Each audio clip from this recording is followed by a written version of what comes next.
Mesdames, Messieurs, bonjour. Voici les titres de ce journal. De l'eau potable pour les écoles à cantine scolaire du département de la Donga, l'Agence nationale d'approvisionnement en eau potable en milieu rural a réceptionné à cet effet des ouvrages d'adduction d'eau potable. Le secteur des énergies renouvelables est en plein essor au Bénin. C'est une excellente source d'emploi vert pour les jeunes. Ulvaeus Balogun nous amène dans une usine de fabrication de kits d'éclairage solaire domestique. Et puis le TOFA 2023 annonce une année fructueuse avec de bonnes opportunités, mais des rituels sont nécessaires pour conjurer le mauvais sort. Que comprendre du TOFA et de ses enjeux pour l'année 2023? Réponse à suivre.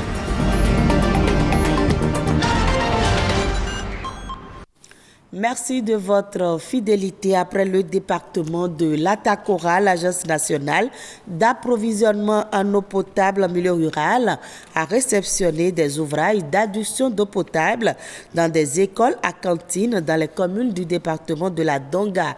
Château d'eau en matériaux composites, poste d'eau autonome pour les cantines scolaires et pour les populations de la localité, raccordement au réseau existant.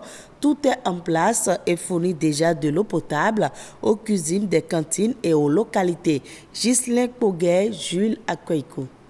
De l'eau potable pour les cantines scolaires et les localités environnantes. C'est le but visé par le projet PEPEC, projet eau potable pour écoles à cantines, piloté par l'Agence nationale d'approvisionnement en eau potable en milieu rural. Le projet PEPEC construit dans les écoles à cantines des postes d'eau autonomes alimentés par des forages. L'ouvrage profite à la fois aux cantines et aux localités où sont installées les écoles. Ces ouvrages que vous voyez sont constitués de réservoirs en matériaux composites de 8 mètres cubes qui sont installés sur une structure en acier galvanisé et bien sécurisé, clôturé avec un dispositif de sécurité. Après cet ouvrage, nous avons le point d'eau amélioré même qui est le branchement particulier construit à côté de la cantine.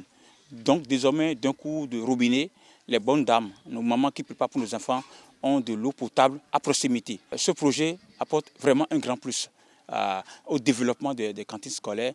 Mais la localité aussi a une bonne fontaine où les parents, tous ceux qui sont dans la localité peuvent désormais venir s'approvisionner. Et cela a témoigné de la volonté du gouvernement d'améliorer les conditions de vie et d'études dans les écoles béninoises. Ici, c'est Djougou, l'arrondissement de Barienou, le village de Nyonri. Ça nous a trop aidé pour lavage des mains, pour la cantine et autre chose. Nous nous préparons pour le jardin scolaire, pour agrémenter ce que les enfants mangent. Je remercie beaucoup le président de la République qui a pensé à ce projet. Nyori a eu son ouvrage. Les écoles primaires publiques de Sangira, de Tchédé Gouaoudé, de Kokoro, d'Alafia et de Buntu ont elles aussi eu leurs ouvrages. Le projet PEPEC comprend aussi un aspect environnemental. Il a été prévu que l'entreprise réalise une plantation d'arbres à raison de 10 espèces d'arbres par école. La réception provisoire des ouvrages continue dans les autres départements du pays. À l'heure de la transition écologique, le secteur des énergies renouvelables apparaît aujourd'hui comme une opportunité non seulement en termes d'électrification rurale, mais aussi en termes de création d'emplois. C'est le cas avec la fabrication de kits d'éclairage solaire domestique, une opportunité d'emploi pour sortir de la précarité ambiante. Emmanuela Agbessi et Ulvaeus Balogun étaient dans une usine de fabrication. Voici le reportage. Comme de nombreux pays d'Afrique subsaharienne, le Bénin est aujourd'hui confronté à la question de l'autonomie énergétique. Selon les statistiques nationales, le taux d'accès à l'électricité est de 53,9% en milieu urbain contre environ 10% en milieu rural. Des chiffres qui accentuent les disparités entre zones urbaines et rurales. Un défi que vient relever cette unité de fabrication de lampes et kits solaires.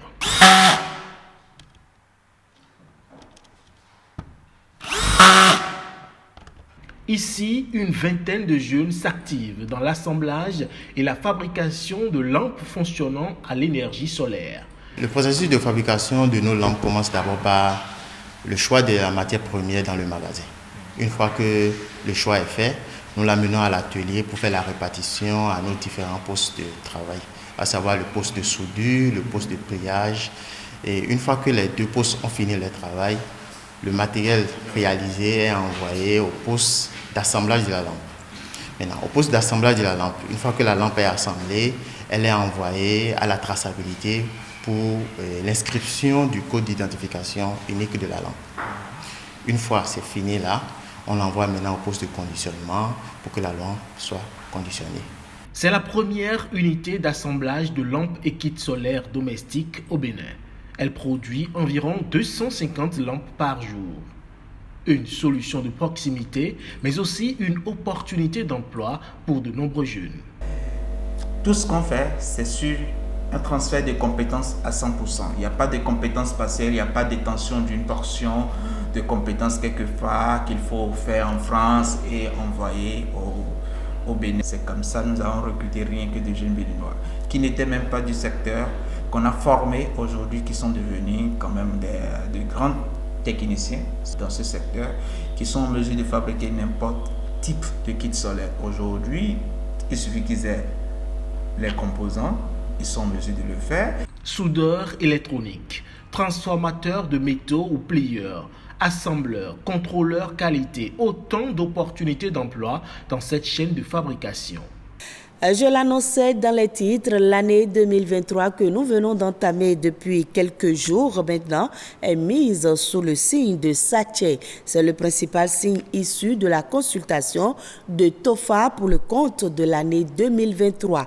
Que comprendre par ce genre de consultation annuelle et quelles peuvent être ses implications pour le Bénin? Voici la réponse. Pour le TOFA 2023, le thème principal c'est Satché. Et les ascendants, nous avons le Somenji sur le Kori et puis nous avons Topin Lete sur Adjikwe. Déjà à partir de Satché qui parle du fait qu'on risque d'assister à des déferlements de vagues au niveau de l'océan. Donc l'océan risque de sortir de son lit. Et pour faire beaucoup de victimes, il faut en prendre soin et en tenir compte en matière sécuritaire, surtout au niveau de la sécurité maritime. Mais également une situation qui risque de créer un naufrage au large de nos côtes avec une cargaison de sel ou d'intrants agricoles. Aussi, Satché a parlé de beaucoup d'instabilité, surtout au niveau national, donc au niveau de l'administration, comme au niveau de la population également. Et aussi à souligner des maladies, surtout des maladies cutanées, des maladies hydriques, dont nous en avons parlé en son temps. Et aussi à parler de nouveaux dossiers, surtout de malversations, tant sur le plan économique que sur le plan, je dirais, de l'immobilier. Et ces malversations seront portées au niveau de l'administration judiciaire. Nous demandons à ce que les juges en charge de ces dossiers-là creusent beaucoup plus, qu'ils aillent un peu plus en profondeur. Aussi, le faire sonner des préoccupations susceptibles même de donner l'insomnie à la nation. Ces préoccupations-là, il faudra aussi prendre des solutions pour corriger ça parce que inquiéter la population pour des futilités ne serait pas très bien pour la cohésion nationale. Satché en a parlé, le sommet aussi en a souligné.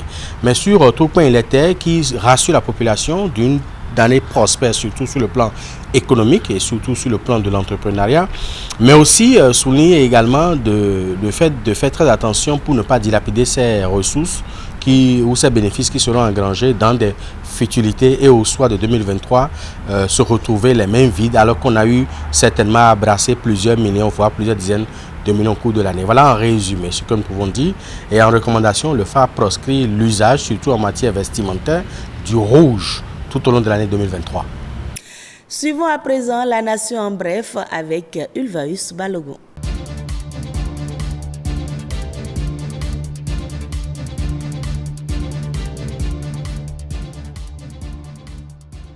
La douane béninoise a enregistré une bonne performance au cours de l'année 2022. Pour une prévision annuelle revue à la hausse de 538 milliards de francs CFA, les douanes ont atteint une somme de 548 milliards, soit un taux de réalisation de 101,66%.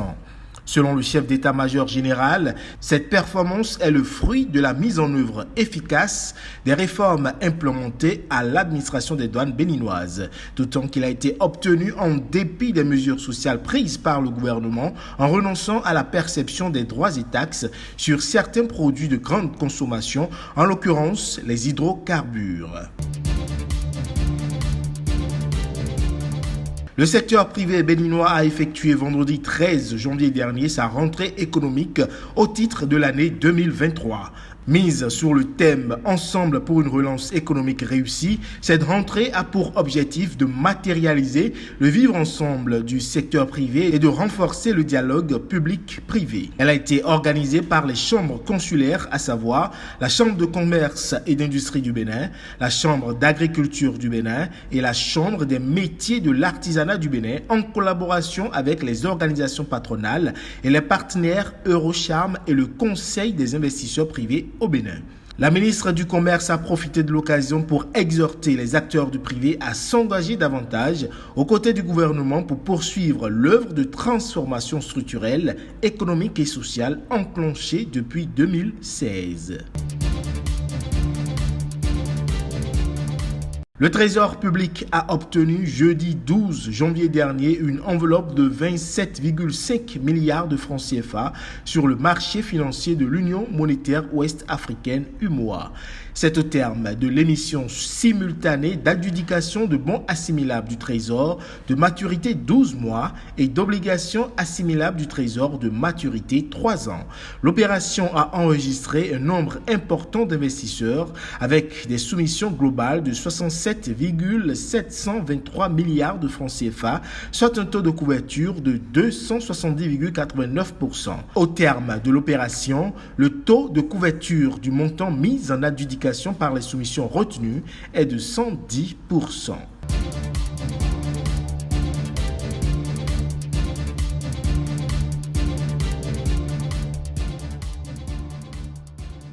Alors maintenant, hors du Bénin, autodidacte, Loumou Ngom a créé un univers fantastique bien à lui. Ce jeune créateur dakarois invente des looks futuristes qu'il crée à partir de matériaux recyclés. Sarah Sako et Mbaïdi sont allés à sa rencontre. Voici le reportage de nos confrères de France 24. Grand Yoff, un quartier populaire au cœur de la capitale sénégalaise.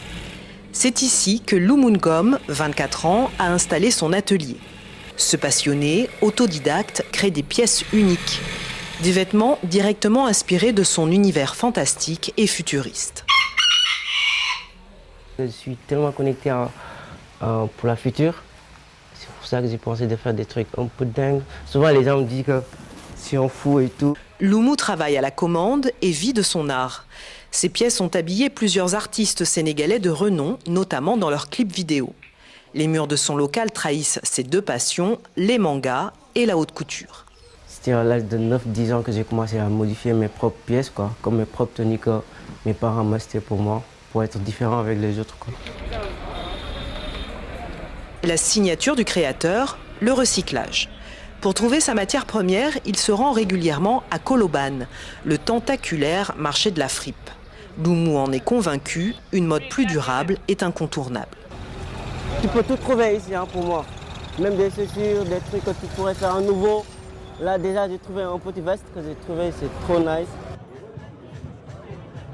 Début décembre, Loumou a été sélectionné par la Dakar Fashion Week, le principal rendez-vous de la mode au Sénégal. Un début plein de promesses pour le couturier. Mon premier défilé, du coup, on peut dire que c'était mon rêve. Participer à Dakar Fashion Week pour montrer les Dakarois, mes trucs, mes modèles quoi. Parce que souvent les gens pensaient que je suis pas sénégalais alors que je suis un vrai sénégalais quoi. La styliste Adama Paris a eu un coup de cœur pour le jeune créateur. Il est vrai, il a un vrai univers, complètement déjanté et j'aime vraiment cette fraîcheur que c'est un artiste. Un succès pour Loumou qui le rapproche de son rêve d'enfant, devenir un designer internationalement connu. Et ce sera tout pour ce journal à revoir sur le site de l'ORTB, www.ortb.bj. Merci à vous de nous avoir suivis.